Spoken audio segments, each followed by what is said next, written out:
Good morning, hello, welcome, or afternoon, or midnight, whatever time you get to do this. Welcome. Algebra 2, we're going to jump back to the beginning of Chapter 7 because we skipped one lesson and then I never covered it because we stopped doing class. So we're just going to wrap up Chapter 7 so you know this stuff, but then we're going to have spring break next week. So when I see you after spring break, which is the 13th, not see you like in person, but you'll see me here, then we're going to start Chapter 8. No, Chapter 9. So we don't do Chapter 8 in Algebra 2. We're going to pick up Chapter 9 when we come back from spring break. And we're just going to say that Chapter 7 basically was a wash, but we're going to practice learning this way. That way we get better at it for when we actually have stuff that we're trying to learn. Like Chapter 9. So here's what I have for you. I have my beautiful face next to my document camera, which as you can see is switched from what's actually happening right here because my document camera's on my right.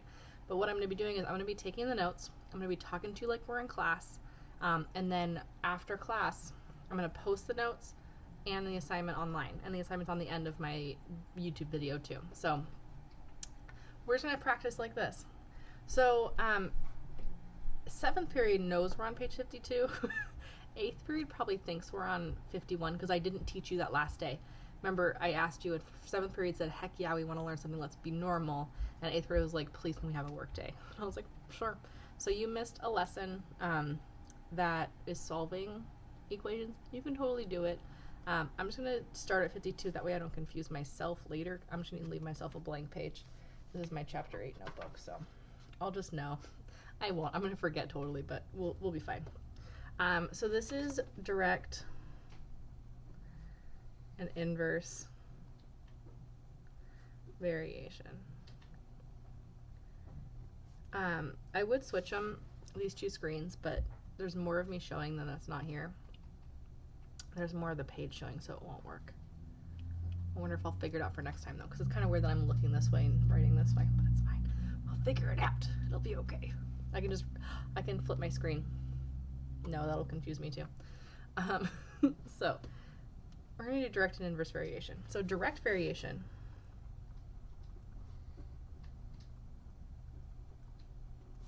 versus inverse variation.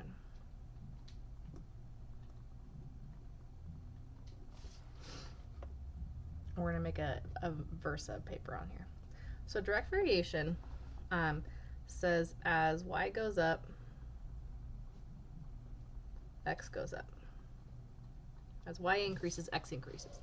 And the other way, as y goes down, x goes down.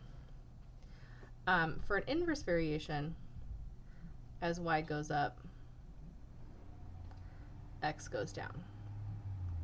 If anybody's been watching my YouTube videos, which a lot of you actually are, which is great because it's mostly for you Algebra 2 kids, inverse variations are like your credit score.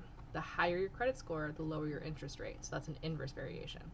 A direct variation would be like as you get a higher amount of money, you save more money, maybe. That'd be direct. We'll see. So that's that. A direct variation looks like y equals some k times x. This is basically linear, right? It's usually y equals mx plus b. So it's linear without the plus b and with k instead of m. It's the same. And the only reason we do that is because in an inverse variation, we say y equals k divided by x. So since we have a k in the inverse variations, we keep the k in the direct variation. Kind of silly, but whatever. So what I've done is I made sticky notes of these problems. And we're going to try to figure out which pile it goes into and then do that. So here's my information.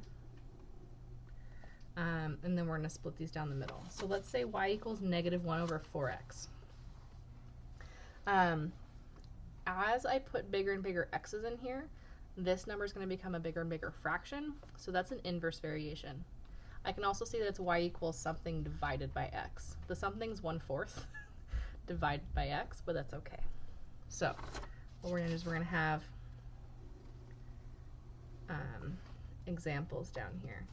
So y equals negative 1 over 4x is an example. See how I'm doing this? All right, here's our next one. Y over 2 equals x. Now that one looks kind of like this one because there's a division sign in it, but it's not dividing with the x. If I multiply both sides by 2, then I get y equals 2x, which is a direct variation. So y over 2 equals x actually is direct even though it looks indirect. Next. 6x equals y. This kind of looks like this one except it's flipped around, so my k value is 6, so that's the same one. 6x equals y is direct. And then my last equation, x times y equals 5. There's multiplication in here, so it's clearly direct, but if I rearrange this by making y alone, I get y equals 5 over x. So that's actually an inverse variation. See how I did that? Basically what I'm doing is I'm looking for, when I say y equals, is x multiplied by something or is x divided by something? Seems reasonable. No, is it something divided by x? That was a close one. All right, let's try this table. So for this table, I'm looking for to see if remember that as y goes up, x goes down? No, that's not always true. It has to be like by the same amount every time, but it looks like as my x values are going up, my y values are going down. Do you see that? So here's how I check tables for inverse variations. If I do x times y, it should equal a constant amount, because that's the same thing as saying y equals k over x. So if I do 2 times negative 12, that equals negative 24. If I do 4 times negative 6, that equals negative 24. If I do 6 times negative 4, that equals negative 24. And then if I do 8 times negative 3, that equals negative 24. So because these are all the same number, that means my k value is negative 24, which tells me that this whole thing is inverse. So I'm going to write it under my inverse section. So x and y, 2, 4, 6, and 8, negative 12, negative 6, negative 4, and negative 3. Because when I multiply them, x times y equals the same number every time. Okay, last one. You might guess because there's an empty spot. This one, when I multiply them, they're not going to be the same thing because x is going down and so is y going down. So what I can do instead is I can divide the two.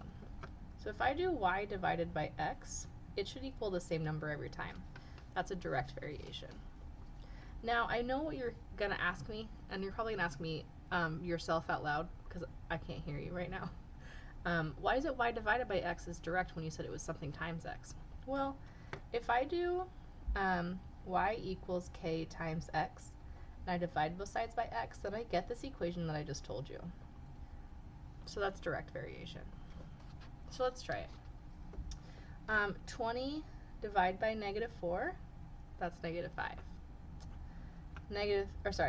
15 divided by negative 3, that's negative 5.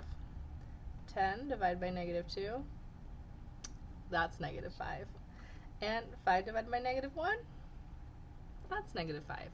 You also can kind of tell because this is a linear function, subtracting 5 every time, and when I get to 0, it should be 0. That's the key that makes a direct variation a little bit different than a linear function. It's the same, it's just more specific. It's like how every Dalmatian's a dog, but not every dog's a Dalmatian. It's the same thing. So I said negative 4, negative 3, negative 2, negative 1, 20, 15, 10, 5.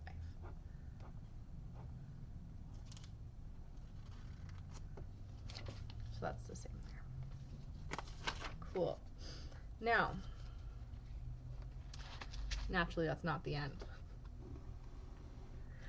This section is technically only called inverse variations because we assume that you know how to do direct variations because of your time from the first couple chapters in Algebra 1. So here's an example of using, still have that cough, it's not coronavirus. Here's an example of using inverse variations in context. So it might start out by saying something like x and y vary inversely.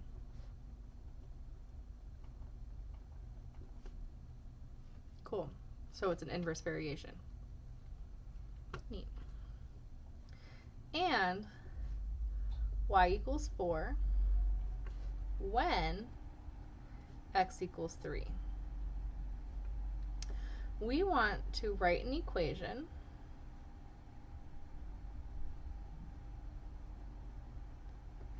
and find y when x equals -2. So we're going to do this thing. So what I can do, I have so many chords on my desk right now. What I can do right now is, because it varies inversely, I know, let's work out the colors. I know that because it varies inversely, that y equals some number divided by x. I almost wrote 2. Did you see that? Or that y times x is some number. So I know that to be true. So really what I need to do is I need to figure out what that number is, and then I can use my equation to find out what y is when x is -2. So let's use the first bit of information. I got all the colors. Let's use the first bit of information with, it doesn't really matter which equation, but I'm going to use this one to figure out what k is. So I know that 4 times 3 has to equal some number k. I don't know what it is. Do you know what it is? Bet. Yeah, it's 12. So 4 times 3 is 12, so 12 equals that number k that I was looking for. Done. Now what I can do is I can use my second bit of information. I'm so glad I grabbed these. That x equals -2 to figure out what my y value is. I might use this equation because it's already set up for me to solve. Why not? So I know that some y value that I'm looking for equals some k value. Ooh, that's 12. That was dark blue. I don't know what's happening anymore. 12 divided by -2. Good thing you can just fast forward through this if you really wanted to. Or pause and match the colors. Whichever one, I don't care. Because I'm going to do this one time, you get to watch it a whole bunch of other times. So that means that my y value is -6 when x is -2. I also skipped a step where it said to write an equation. That would be the one where it's y equals 12 over x. Those are my two things that are important in this. That's the equation and the answer, the value of y when x equals -2. That's all you need to know for doing your homework tonight. So what I'm going to do is I'm going to pause here. I'm going to put up the homework.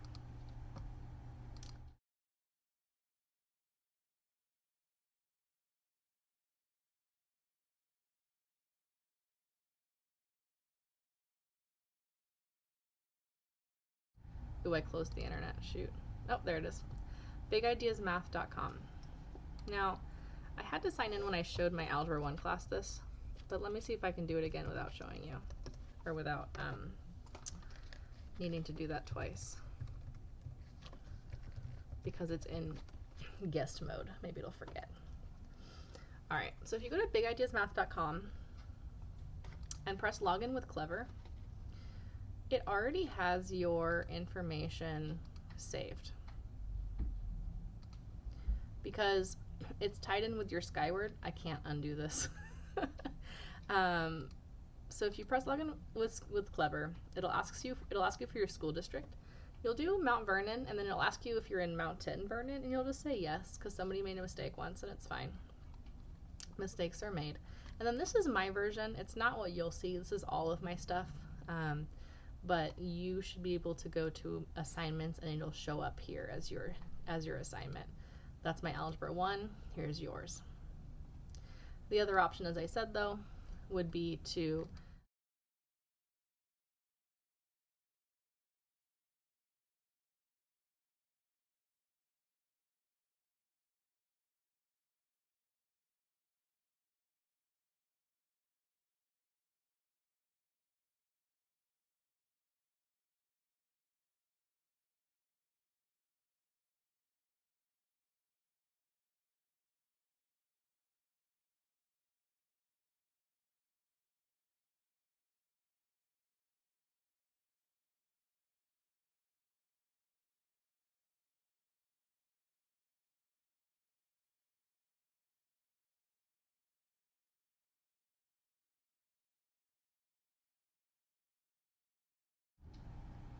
but otherwise, I'll see you next time.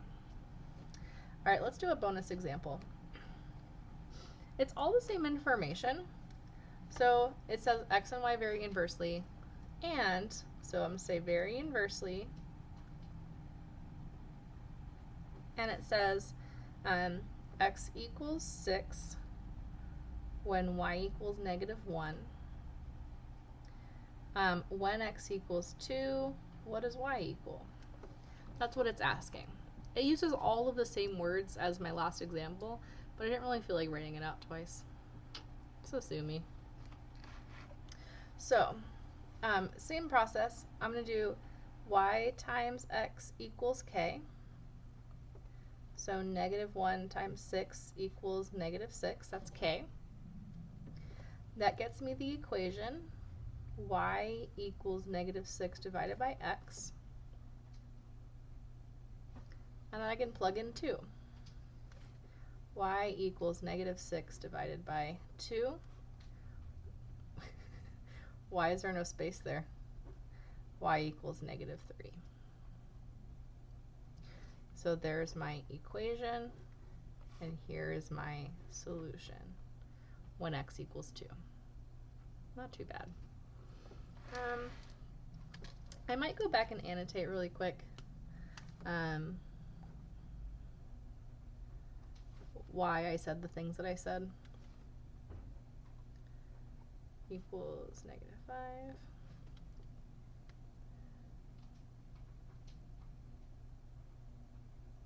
I didn't really say that, but that's okay. That's already done. And that one.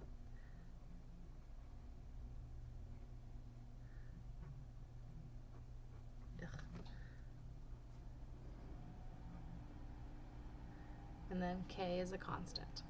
That's why it's called k, by the way. I didn't say that in the beginning. K is a constant. I should tell you all the information in the beginning. I gave myself notes, so I could write it again underneath the document camera and not forget anything. But that's all. That's all I got for you. Hopefully that wasn't too much. We're trying to keep your homework and watching, and we're trying to keep everything together under 2 hours. My goal is probably 1.5 hours and not even 2 hours a week. And in this case, you get 2 weeks because you technically get a spring break in there. But so I would get this done now. What Dr. Wada was suggesting is that pick a day a week for the things. Might as well be Mondays because you might as well get math out of the way, right? Math Monday. I'm going to be online on office hours on Mondays. I forget which times. Let me get my planner out. Mondays from 3 to 4, Thursdays from 10 to 11, and Fridays from 2 to 3. That way you can come visit me, ask me your questions, ask clarifying questions, say hi, bring a snack. I don't know. Do what you normally do in class. Just come say hi to me. Any of those times. So that way we can catch up and make sure that you're doing well. And again, I'm not going to test you on chapter 7. This is our easy dive into online learning, but I am going to start testing you on chapter 9 once we get there. So we're just going to try this out this way and see how it all works out. Is that it? Big ideas. I didn't write this part down. Big ideas for your homework. Take your notes. I'm not going to read you on your notebook checks because I can't check everybody's notebook online. Yeah, that should do it. Hey, you guys, have a beautiful day. I'll see you later. Bye.